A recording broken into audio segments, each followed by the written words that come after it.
فأعوذ بالله السميع العليم من الشيطان الرجيم. بسم الله الرحمن الرحيم. قاف والقرآن المجيد. بل عجبوا أن جاءهم منذر منهم فقال الكافرون هذا شيء عجيب. أإذا متنا وكنا ترابا ذلك رجع بعيد. قد علمنا ما تنقص الأرض منهم وعندنا كتاب حفيظ. بل كذبوا بالحق لما جاءهم فهم في أمر مريج. أفلم ينظروا إلى السماء فوقهم كيف بنيناها وزيناها وما لها من فروج. والأرض مددناها وألقينا فيها رواسي وأنبتنا فيها من كل زوج بهيج تبصرة وذكرى لكل عبد منيب. ونزلنا من السماء ماء مباركا فأنبتنا به جنات وحب الحصيد والنخل باسقات لها طلع نضيد رزقا للعباد وأحيينا به بلدة ميتة كذلك الخروج كذبت قبلهم قوم نوح وأصحاب الرس وثمود وعاد وفرعون وإخوان لوط وأصحاب الأيكة وقوم تبع كل كذب الرسل فحق وعيد أفعينا بالخلق الأول بل هم في لبس من خلق جديد. وقال الله تعالى في موضع آخر يا أيها الذين آمنوا كتب عليكم الصيام كما كتب على الذين من قبلكم لعلكم تتقون. وقال النبي صلى الله عليه وسلم من صام رمضان إيمانا واحتسابا غفر له ما تقدم من ذنبه ومن قام رمضان إيمانا واحتسابا غفر له ما تقدم من ذنبه ومن قام ليلة القدر إيمانا واحتسابا غفر له ما تقدم من ذنبه. حدثوا بأن تعریف و توصیف کبریائی و بزرگی صرف اور صرف اللہ رب العالمین کے لیے لائق اور زیبا ہے، جو اس پوری کائنات کا اکیلا اور تنہا خالق، مالک، رازق اور مدبر ہے، جس نے اس پوری کائنات کو کسی کی شرکت کے بغیر تنہا پیدا کیا، اس کائنات میں مختلف قسم کی مخلوقات کو پیدا فرمایا، سب کے خورد و نوش اور بود و باش کا بھرپور انتظام کیا، ان میں سے بعض کو بعض پر فوقیت عطا کرتے ہوئے ہمارے اور آپ کے دادا آدم علیہ السلام کو مسجود ملائک بنایا، اور انہی انسانوں میں سے بعض انسانوں کے رتبہ اور مرتبے کو بڑھاتے ہوئے اپنی نبوت اور رسالت کے لیے منتخب فرمایا۔ تو انکت طور پہ شمار درود و سلام نازل ہوں تمام نبیوں پر عمومی طور پر، اور آخری نبی محمد مصطفیٰ صلی اللہ علیہ وسلم پر خصوصی طور پر، جنہوں نے اپنی بے پناہ محنتوں اور انتھک کوششوں کے ذریعے بھٹکی ہوئی انسانیت کو سیدھا راستہ دکھلایا، جہالت، ضلالت اور گمراہی میں ڈوبے ہوئے لوگوں کو پوری انسانیت کا سپہ سالار اور علم بردار بنایا۔ چنانچہ جو لوگ کبھی جہالت میں مشغول تھے، وہی لوگ شہسوار اور دین اسلام کے داعی اور مبلغ بن کر کے دنیا کے مختلف علاقوں اور گوشوں میں منتشر ہو گئے، اور یہ قربان جائیے ہمارے رسول صلی اللہ علیہ وسلم کی حسن تربیت پر، بہترین تزکیہ اور تعلیم پر، کہ مختصر سی مدت میں اپنے صحابہ کرام اور شاگردان کی ایسی ٹیم تیار کیا جس نے آپ صلی اللہ علیہ وسلم کے اشارے ابروں پر اپنا سب کچھ قربان کر دیا، تن کی ضرورت پڑی تو تن بھی اللہ کی راہ میں پیش کر دیا،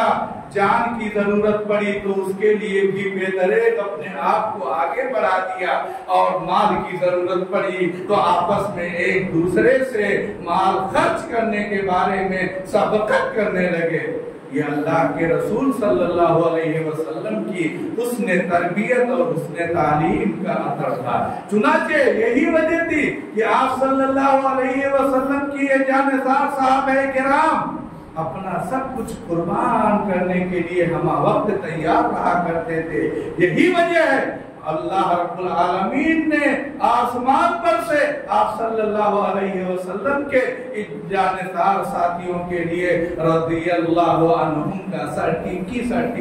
جاری کیا کہ اللہ رب العالمین ان سے راضی بے رضا ہے، اللہ رب العالمین ان تمام صحابہ کرام سے خوش ہے، اللہ رب العالمین ان لوگوں سے راضی ہو گیا اور آگے کہا وَرَضُوا عَنْهُمْ، اور یہ صحابہ کرام بھی اللہ کے اس فیصلے سے راضی تھے، اللہ کے اس نبی سے، اللہ کے بھیجے ہوئے اس نور سے، اللہ کے بھیجے ہوئے اس قرآن سے وہ راضی تھے۔ چنانچہ قرآن پر بھی وہ عمل کرتے تھے، رسول کی کوئی باتوں کو مانتے تھے، کسی بھی طرح کی کسی بھی چیز میں گریز نہیں کرتے تھے۔ تو محترم حاضرین جمعہ، یہ اللہ کے رسول صلی اللہ علیہ وسلم، یہ وہی اللہ کے رسول ہیں جن کو اللہ رب العالمین نے سب سے آخر میں تو بھیجا، لیکن اس کے باوجود انہیں سید الاولین والآخرین بنایا، پہلوں کا بھی سردار اور آخری لوگوں کا بھی سردار۔ اور یہ وہی رسول ہیں جن کے ذریعے دین اسلام کی عمارت کی وہ کمی پوری ہوئی، جو عمارت ایک اینٹ کے کی جگہ خالی رہنے کی وجہ سے بدنما دکھ رہی تھی۔ چنانچہ آپ صلی اللہ علیہ وسلم نے اس اینٹ کی خلا کو پر کر دیا اور دین اسلام کو مکمل کر دیا۔ اور یہی وہ نبی ہے کہ جس نبی نے حجۃ الوداع کیا، جب حجۃ الوداع کیا تو نبی صلی اللہ علیہ وسلم حج کے سب سے بہترین مقدس جگہ پر تھے، عرفات کے میدان میں۔ سب سے بہترین شعیرہ وہ عرفات کا میدان، کہ جس میدان میں اگر حج کرنے والا حاجی نہ جائے تو اس کا حج مکمل نہیں ہوگا، قبول نہیں ہوگا۔ اس میدان عرفات میں تھے۔ تب اللہ کے رسول صلی اللہ علیہ وسلم نے رب العالمین نے آیت کریمہ نازل فرمائی، الیوم اکملت لکم دینکم واتممت علیکم نعمتی ورضیت لکم الاسلام دینا، کہ آج میں نے تم لوگوں کے لیے تمہارا دین مکمل کر دیا۔ اور یہ خطاب سب کے لیے ہے، تاکہ قیامت دنیا میں پائے جانے والے انسانوں اور جنوں سب کے لیے ہے کہ الیوم اکملت لکم دینکم، آج کے دن میں نے تمہارے لیے تمہارا دین مکمل کر دیا، واتممت علیکم نعمتی، اور تم پر اپنی نعمت بھی تمام کر دی، ورضیت لکم الاسلام دینا، اور اسلام کو بحیثیت دین تمہارے لیے پسند کر لیا۔ تو چنانچہ یہ اعلان ہو گیا، اور انہی کے ساتھ نبوت پر کے خاتمے کا بھی اعلان ہو گیا۔ اب نبی صلی اللہ علیہ وسلم کی بتائی ہوئی تعلیمات کے مطابق زندگی گزارنا ہر مسلمان کا فریضہ ہے، اور غالباً اسی وجہ سے ہمارے رسول صلی اللہ علیہ وسلم پر 9 ذی الحجہ کو عرفات کے میدان میں الیوم اکملت لکم دینکم کی آیت نازل ہوتی ہے، اور اس کے بعد کے جو حج کے دن تھے، چنانچہ مزدلفہ کے دن، اور مزدلفہ میں رات گزارنے کا دن، اور اس کے بعد مینا کے جو ایام تھے، اللہ کے رسول صلی اللہ علیہ وسلم نے اس قیمتی مجمع کا فائدہ اٹھایا، صحابہ کرام کی اس کثیر تعداد کا فائدہ اٹھایا، اور آپ نے ایک دو نہیں، کئی ایک خطبے، کئی ایک تقریریں کی اسی حج کے موقع پر۔ آپ صلی اللہ علیہ وسلم نے تقریریں کی، اور انہی تقریروں میں یہ بھی کہا خذوا انی مناسککم، مجھ سے اپنے حج کے طریقے سیکھ لو، لعلی لا اعیش بعد عامی ھذا، شاید کہ میں اس کے بعد، اس سال کے بعد زندہ نہ رہوں، اس سال کے بعد زندہ نہ رہوں۔ اللہ کے رسول صلی اللہ علیہ وسلم نے اشارہ بھی کر دیا، کیونکہ آپ صلی اللہ علیہ وسلم کو یہ پتا چل گیا جب دین مکمل تو نبی کی بھی ضرورت نہیں، اب نبی کے بھی دنیا سے چل چلاؤ کا وقت آ گیا۔ آپ نے اشارہ کر دیا۔ بہرحال بہت سارے خطبات اللہ کے رسول صلی اللہ علیہ وسلم نے دیے، اور لوگوں کی بھیڑ کا فائدہ اٹھایا، لوگوں کی تعداد کا فائدہ اٹھایا، اور آپ صلی اللہ علیہ وسلم نے خطبہ دیا۔ بہرحال ہمارے رسول صلی اللہ علیہ وسلم کی مشن ہی چونکہ اللہ رب العالمین کے دین کی دعوت اور تبلیغ ہی تھا، اس لیے آپ صلی اللہ علیہ وسلم ہمہ وقت صحابہ کرام رضوان اللہ علیہم اجمعین کی تربیت اور تعلیم ہی میں لگا رہا کرتے تھے، اور آپ صلی اللہ علیہ وسلم نے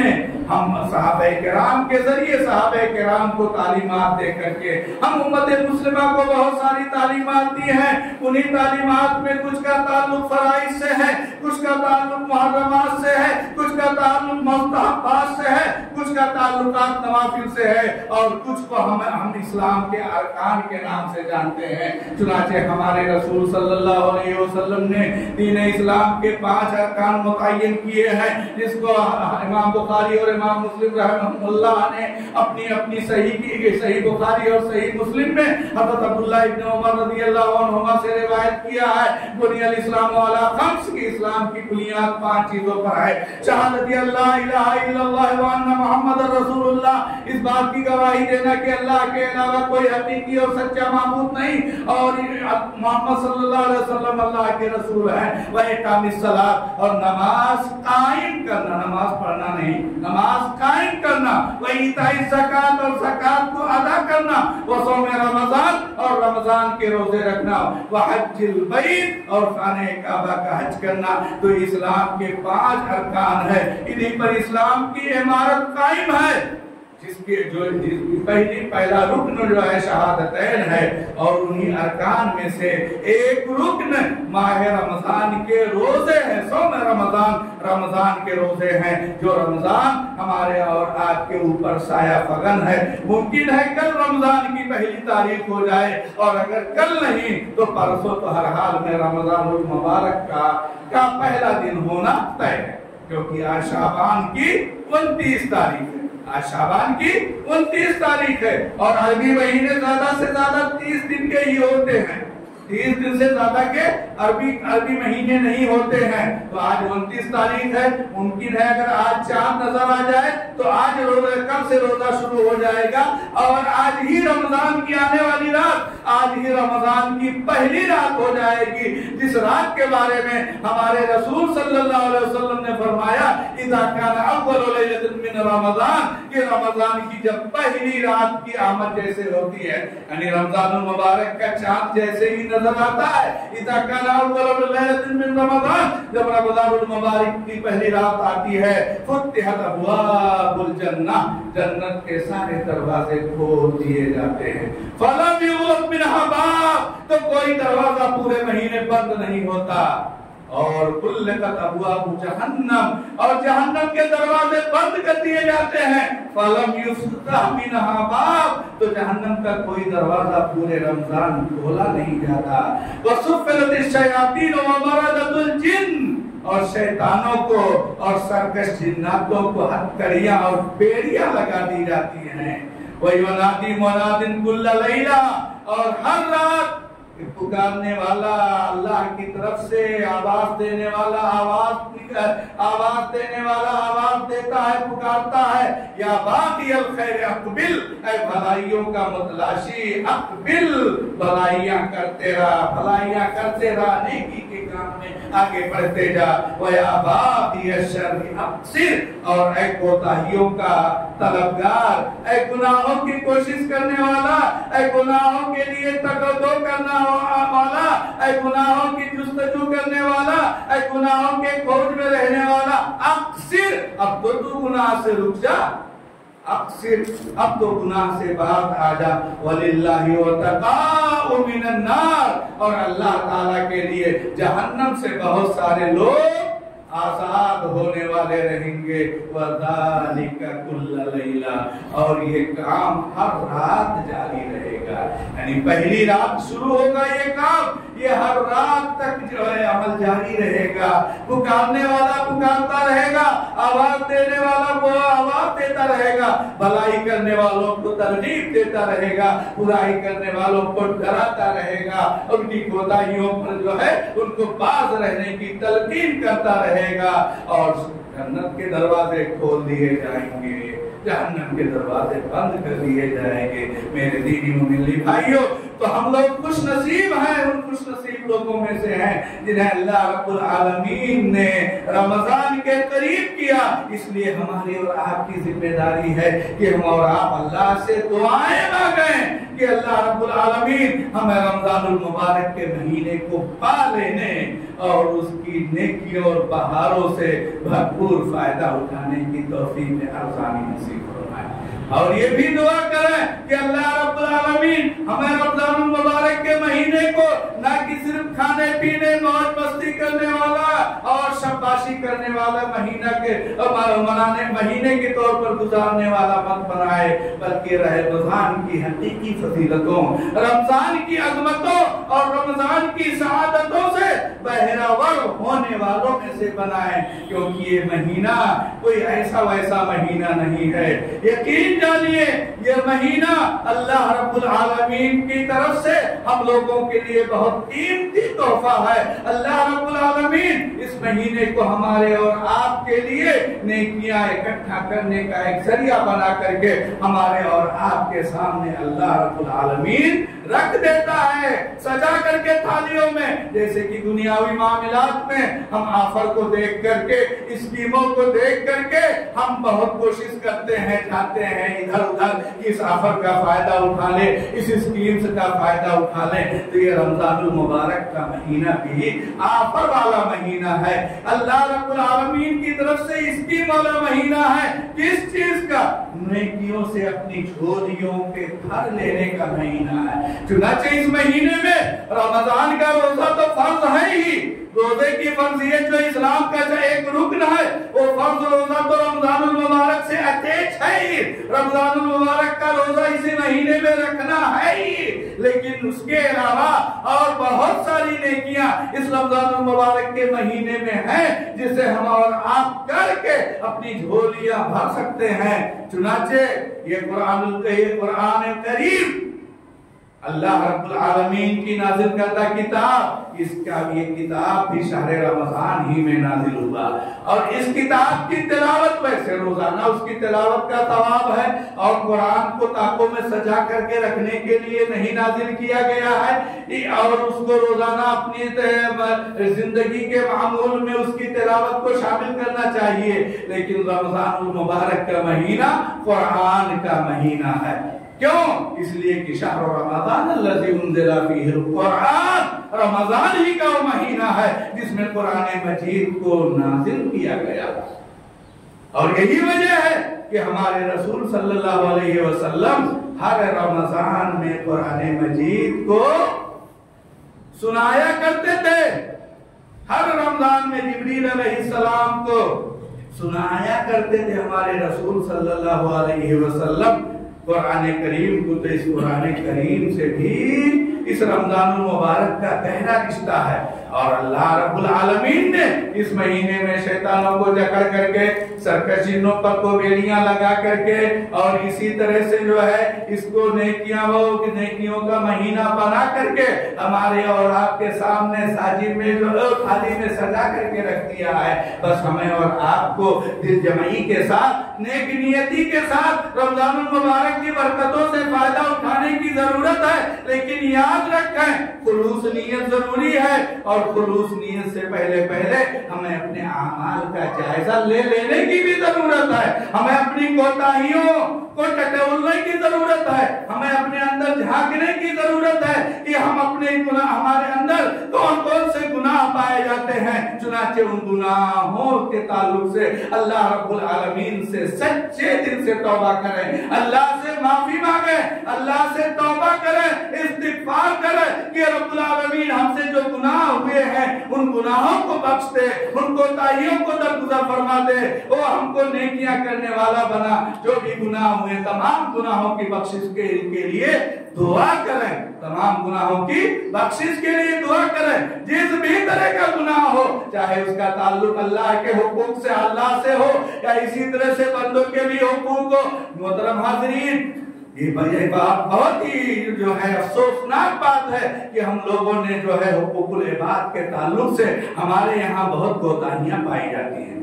حقوق العباد کے تعلق سے ہم لوگ بہت کوتاہ واقع ہوئے ہیں، بہت ساری غلطیاں حقوق العباد کے تعلق سے ہمارے یہاں پائی جاتی ہے۔ چنانچہ باتوں میں ہم لڑائی جھگڑا میں، چھوٹی چھوٹی بات پر لڑائی جھگڑے میں کسی کو کیا کیا کہہ جاتے ہیں، زبان کا بھی غلط استعمال کرتے ہیں، مال و دولت کے بھی تعلق سے ہمارا اور آپ کا نظریہ بہت کچھ بدلا ہوا ہے۔ چنانچہ دولت کے حصول کی خاطر، دولت ملنے کے خاطر جو ہے ہم حلال اور حرام کی پرواہ کیے بغیر دوسروں کے حقوق کی بھی حق تلفی کرنے میں ہم گریز نہیں کرتے ہیں۔ تو اس تعلق سے بھی ہمیں توبہ کرنے کی ضرورت ہے سچے دل سے، اور حقوق اللہ کے تو اللہ اللہ سے معافی مانگنے سے توبہ کرنے سے معاف ہو جاتے ہیں. لیکن حقوق العباد کے بارے میں یہ بات واضح کر دوں کہ حقوق العباد جب تک جس بندے سے تعلق ہے وہ نہیں معاف کرے گا تب تک کوئی نہیں معاف کر سکتا. اللہ رب العالمین بھی نہیں معاف کرے گا, اللہ رب العالمین بھی معاف نہیں کرے گا حقوق العباد کو. چنانچہ اگر ہم میں سے کسی نے کسی کو گالی دی ہے تو جس کو گالی دی ہے اسی سے معافی مانگنی پڑے گی. اگر کسی کا مال اور دولت ہم نے ہڑپ کیا ہے تو ہم کو اسی سے معافی مانگنی پڑے گی, اسی کو منانا پڑے گا کہ ڈھنگ سے چاہے وہ مال دے کر کے یا ویسے ہی بابو بھیا کر کے سفارش کر کے جس ڈھنگ سے بھی ہو سکے ہمیں اسی سے معافی مانگنی پڑے گی. اور یقین جانیے کہ اگر آج ہم نے یہ کام نہیں کیا دنیا میں زندہ رہتے ہوئے تو کل قیامت کے دن ہماری اور آپ کی یہ جو نیکیاں جو یہاں جمعہ کی نماز کے لیے بیٹھے ہیں یا جو دیگر نیکیاں بھی ہم انجام دے رہے ہیں یا انجام دیں گے, وہ ساری نیکیاں آپ کے کسی کام کی نہیں ہوں گی بلکہ وہ ساری نیکیاں ان مظلومین کو کنورٹ کر دی جائیں گی, مظلومین کے کھاتے میں ڈال دی جائیں گی. اور اللہ کے رسول صلی اللہ علیہ وسلم کی اس حدیث کو آپ لوگوں نے بارہا سنا ہوگا, لیکن یاد دہانی کے طور پر بھی میں آپ لوگوں کے سامنے ذکر کر دیتا ہوں. صحابہ کرام رضوان اللہ علیہم کی مجلس تھی, اللہ کے رسول صلی اللہ علیہ وسلم بیٹھے ہوئے تھے. آپ صلی اللہ علیہ وسلم نے سوال کیا اتدرون من المفلس, کیا تم جانتے ہو کہ مفلس محتاج کون ہے, فلاش کون ہے, فقیر کون ہے؟ تو صحابہ کرام اللہ کے رسول کی عادت سے ان کو پتا تھا کہ جب آپ نے سوال کیا تو ظاہر ہے کوئی موتی ہم تو ہمارے سامنے بکھیرنے والے. صحابہ کرام نے اسی لیے اپنی طرف سے کوئی جواب نہیں دیا, انہوں نے کہا کہ اللہ کے رسول صلی اللہ علیہ وسلم آپ کو زیادہ خبر ہے, آپ کو زیادہ خبر ہے. تو اللہ کے رسول صلی اللہ علیہ وسلم نے کہا المفلس من امتی یاتی یوم القیامہ, کہ میری امت کا مفلس قیامت کے دن آئے گا بصلاۃ, نماز کو لے کر کے, وصیام, روزے لے کر کے, وصدقۃ, اور صدقہ اور خیرات زکات کا بھی اموال لے کر کے, وحج, اور حج کا ذخیرہ لے کر کے. ہاں نمازی بھی ہوگا, حاجی بھی ہوگا, زکات دینے والوں میں بھی اس کا نام لکھا ہوگا, اور اسی طرح سے روزے داروں میں سے ہوگا. یہ ساری نیکیاں اس کے پاس ہوگی. لیکن ساتھ ویاتی قد فہذا, لیکن ساتھ ہی ساتھ یہ بھی ہوگا کہ اس نے اس کو تہمت لگایا ہے, وَأَكَلَ مَالَ هَذَا, اور اس کے مال کو کھایا ہے, وَشَتَمَ هَذَا, اور کسی کو گالی دیا ہے, کسی کو گالی دیا ہے, کسی کا مال کھایا ہے, کسی کو گالی دیا ہے, کسی پہ تہمت لگایا ہے. یعنی سارے ظلم کے جتنے بھی طریقے ہو سکتے ہیں سب اس نے کیا ہوگا. یہ سب کیا ہے تو یؤخذ من حسناتہ, تو ایسے آدمی کی نیکیوں کو لے لیا جائے گا, ایسے آدمی کی نیکیوں کو لے لیا جائے گا. اور کن کو دے دیا جائے گا؟ ان مظلومین کو دے دیا جائے گا. یعنی یہ نماز, روزہ, حج اور زکات, صدقہ کی جو نیکیاں ہوں گی وہ نیکیاں لے کر کے ان مظلوموں کو دے دی جائے گی. اگر نیکیاں رہی تو, اور اگر نیکیاں نہیں رہی تو, نیکیاں نہیں رہی تو بھی ہو سکتا ہے کہ آدمی جو دنیا میں ظالم رہتا ہے عام طور پر یہ ہے کہ وہ نماز روزے سے بھی دور رہتا ہے, زیادہ تر معاملہ یہی ہے. تو اگر نیکیاں ہیں تو نیکیاں مظلوموں کو دے دی جائیں گی. اگر نیکیاں نہیں ہیں تو کیا ہوگا؟ نیکیاں نہیں ہے تو ان مظلومین کے گناہوں کو اس کے اوپر پلاس کیا جائے گا. چل اپنے گناہ کے ساتھ ساتھ اور بھی لے لینا, ان لوگوں کے بھی گناہ کو لے لے, اور اس کے بعد یطرح فی النار, جہنم میں ڈال دیا جائے گا. یہ کون ہے؟ یہ مفلس ہوگا قیامت کے دن جس کے پاس کچھ نہیں ہوگا. صحابہ کرام نے جن کے بارے میں کہا اللہ درہم اللہ تھا, جس کے پاس کوئی درہم اور سامان نہ ہو, یعنی ہم ظاہر محتاج اسی کو سمجھتے ہیں جس کے پاس روپیہ پیسہ نہ ہو وہی محتاج. صحابہ کرام نے بھی وہی جواب دیا, لیکن اللہ کے رسول نے کہا نہیں, اس کے پاس نماز, روزہ, حج, زکات سب ہوگا, لیکن کسی کو مارا ہوگا, کسی کو ستایا ہوگا, کسی پر ظلم کیا ہوگا, کسی پر تہمت لگائی ہوگی, کسی کے مال کو کھایا ہوگا, تو اس کی نیکیاں ان سبھی لوگوں کو دے دی جائے گی. اگر نیکیاں برابر ہو گئی مطلب اس کی جو ہے, اگر فنیت حسنات, اگر اس کی نیکیاں ختم ہو گئی, وہ بقیت المظالم, اور ظلم باقی رہے, تو پھر کیا ہوگا؟ ان لوگوں کے ظلم کو اس کے اوپر ڈال دیا جائے گا, اس گناہ کو اس کے جہنم میں ڈال دیا جائے گا. تو میرے دینی و ملی بھائیوں, اسی لیے ضرورت ہے کہ ہم اس بات کا بھی خیال رکھیں, کیونکہ ہم کو اپنی نیکی صرف کرنا ہی میرا کام نہیں ہے. بلکہ نیکی کی قبولیت کے بارے میں مکمل طور پر ہمیں محنت کرنا بھی ہماری ذمہ داری ہے. اور یہی وجہ ہے کہ رمضان کے روزوں کی فرضیت کے تعلق سے جو آیتیں نازل ہوئی، یا ایھا الذین آمنوا کتب علیکم الصیام، پھر اس کے بعد ایام معدودات، پھر اس کے بعد شہر رمضان الذی انزل فیہ القرآن، اس آیت کے بعد اللہ رب العالمین نے دعا کی آیت کو نازل کیا. اسی بیچ میں دعا کی آیت نازل ہے کہ وَإِذَا سَأَلَكَ عِبَادِي عَنِّي فَإِنِّي قَرِيبٌ أُجِيبُ دَعْوَةَ الدَّاعِ إِذَا دَعَانِ فَلْيَسْتَجِيبُوا لِي وَلْيُؤْمِنُوا بِي لَعَلَّهُمْ يَرْشُدُونَ. کہ جب میرے بندے ہیں نبی پاک، جب میرے بندے آپ سے میرے تعلق سے سوال کرے تو آپ کہہ دیجئے میں قریب ہوں، دعا کرنے والے کی دعا کو قبول کرتا ہوں. جب بھی دعا کرتا ہے تو چاہیے کہ مجھ سے دعا مانگے، مجھے پر ایمان رکھے، ممکن ہے رشد و ہدایت پا جائے. پھر اس آیت کے بعد اللہ رب العالمین نے روزے کے باقی احکام کو بیان کرتے ہوئے فرمایا وَإِلَّا لَكُمْ لَيْلَةَ الصِّيَامِ الرَّفَثُ إِلَىٰ نِسَائِكُمْ هُنَّ لِبَاسٌ لَكُمْ وَأَنتُمْ لِبَاسٌ لَهُنَّ. مطلب اس میں کہ روزے کی رات یعنی پابندیاں جو ہے وہ صرف دن میں ہے. چنانچہ ہم کو کچھ کھانے پینے سے پابندی دن میں، ہم کو جو ہے خواہشات کی تکمیل کی پابندی دن میں ہے، رات میں ساری چیزیں ہمارے لیے جائز ہے. تو وَإِلَّا لَكُمْ لَيْلَةَ الصِّيَامِ الرَّفَثُ إِلَىٰ نِسَائِكُمْ کہ روزے کی راتوں میں اپنی بیویوں سے ہم مستری کرنا جائز ہے. هُنَّ لِبَاسٌ لَكُمْ وَأَنتُمْ لِبَاسٌ لَهُنَّ، وہ تمہارے لیے لباس ہے، تم ان کے لیے لباس. وَعَلِمَ اللَّهُ أَنَّكُمْ كُنتُمْ تَخْتَانُونَ أَنفُسَكُمْ، اللہ کو پتا ہے کہ تم اپنے دلوں میں اپنے دلوں کی خیانت کر رہے تھے. لوگ جو ہے اس کو بھاری سمجھ رہے تھے کہ کیسے ہم رکھیں گے. فَتَابَ اللَّهُ عَلَيْكُمْ وَعَفَا عَنْكُمْ فَالْآنَ بَاشِرُوهُنَّ وَابْتَغُوا مَا كَتَبَ اللَّهُ لَكُمْ. تو یہ آیت کریمہ روزے ہی کے احکام کے تعلق سے ہے. اور اسی میں وَلَا تُبَاشِرُوهُنَّ وَأَنْتُمْ عَاكِفُونَ فِي الْمَسَاجِدِ، اور تم بیویوں کے قریب مت جاؤ جب تم مسجدوں میں اعتکاف بیٹھو. اعتکاف کا بھی حکم اس کے بعد ہے. یعنی بیچ میں دعا والی آیت کو اس آیت کا رکھا جانا یہ اس بات کا واضح پیغام ہے کہ ہم عبادت کے ساتھ ساتھ دعا والی عبادت کا بھی اہتمام کریں. اللہ رب العالمین سے دعا بھی مانگتے رہیں کہ رب العالمین ہماری دعاؤں کو قبول کرے، ہماری عبادتوں کو قبول کر لے، ہمارا روزہ قبول کر لے، ہماری قرآن کی تلاوت کو قبول کر لے، ہم جو شہر تراویح کی نماز ادا کر رہے ہیں اس کو قبول کر لے، ہم اعتکاف کی سنت کو جو زندہ کر رہے ہیں اس کو قبول کر رہے ہیں. ہم کو ان خوش نصیبوں میں سے بنا جو شب قدر کو ہم بہت تلاش کرتے ہیں، اور ان تلاش کرنے والوں میں سے بنا. ہم کو ان خوش نصیبوں میں سے بنا جو رمضان المبارک کے مہینے میں عمرہ کی سعادت حاصل کر کے اللہ کے رسول کے ساتھ جو ہے حج کرنے والے لوگوں میں سے شمار کر. تو ان عبادتوں کو کر لینے کے بعد ان کی قبولیت کے لیے دعائیں مانگنا بھی اہم ہے. دعا مانگتے رہنا چاہیے. اور اسی لیے رمضان المبارک کے مہینے میں کئی اوقات ہیں جو جہاں دعائیں قبول ہوتی ہیں. سحری کے وقت تو ہمیشہ آپ لوگ جانتے ہوں گے والد کہ ہر رات کو جب رات کا آخری تہائی بچتا ہے تو اللہ رب العالمین آسمان دنیا پر نزول کرتا ہے اور کہتا ہے کون ہے مانگنے والا کہ میں اس کو دوں،